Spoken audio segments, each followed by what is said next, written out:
Welcome back. When it comes to real estate transaction costs in Canada, they can add up. Here's a look by the numbers.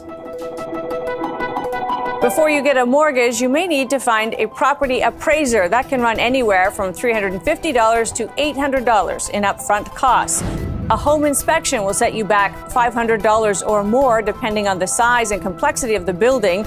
Legal fees vary a little bit, but a notary is at least unavoidable and can be anywhere from $1,500 to $3,000. Taxes on purchase of the property, if it's a new build in every province but Alberta, that could run double digits. Albertans pay only the federal tax of 5%.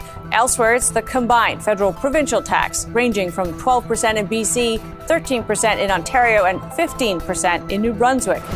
Land transfer taxes or similar fees also ranges by province, but can be anywhere from a few $100s to up to a few percentage points of the purchase price, though first-time home buyers are sometimes eligible for a rebate.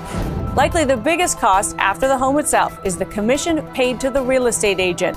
That can vary, but it's anywhere from 5% split between buyer and seller to 6% in some cases. Those fees we pay to real estate agents have become a hot topic, especially after a huge settlement recently in the U.S. by realtors around fees. A class action suit in Canada has the Canadian Real Estate Association in its crosshairs. Garth Myers is a partner at Kalogli & Myers. Thanks for being with us. Thanks for having me on. So what's the heart of this class action lawsuit?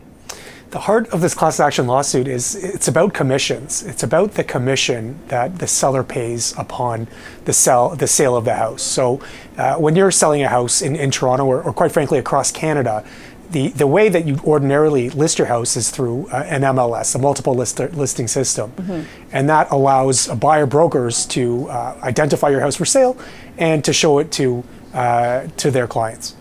And when a seller is listing its house on the MLS, they are required to make a unilateral offer of commission to the buyer broker. And that's different from the amount that the seller's paying its own broker. They have to pay the buyer broker as well.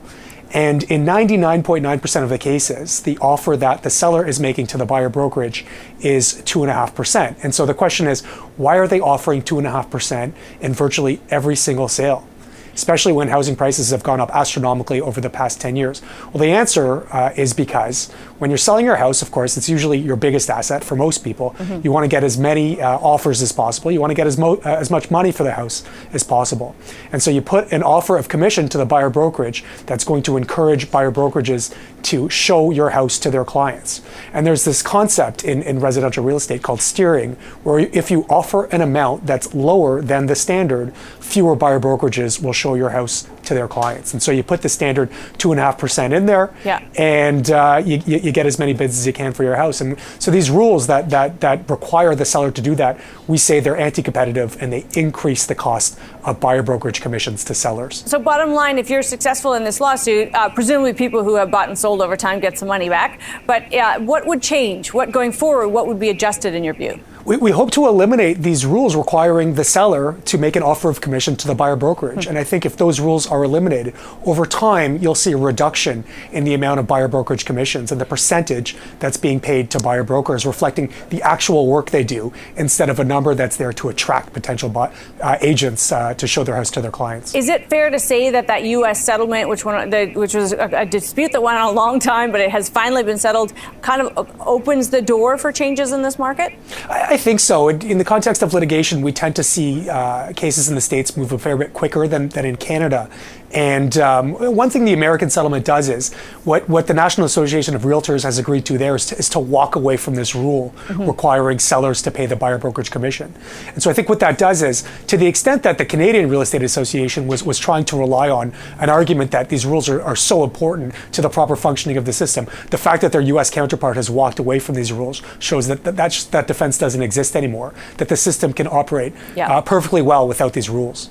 And we don't have a ton of time, but this class has been certified, which means a judge has agreed that there's an issue here, so it's kind of gives it a bit of credibility. How long, though, before you think anything happens? It's going to take a while because this challenges the very business model of the residential real estate industry in the country. I expect the other side to fight us at every stage, and I don't think it'll resolve for many years. Garth, so good to have you for this. Appreciate your time. Thank you for having me. Garth Myers is a partner at Kalogli & Myers.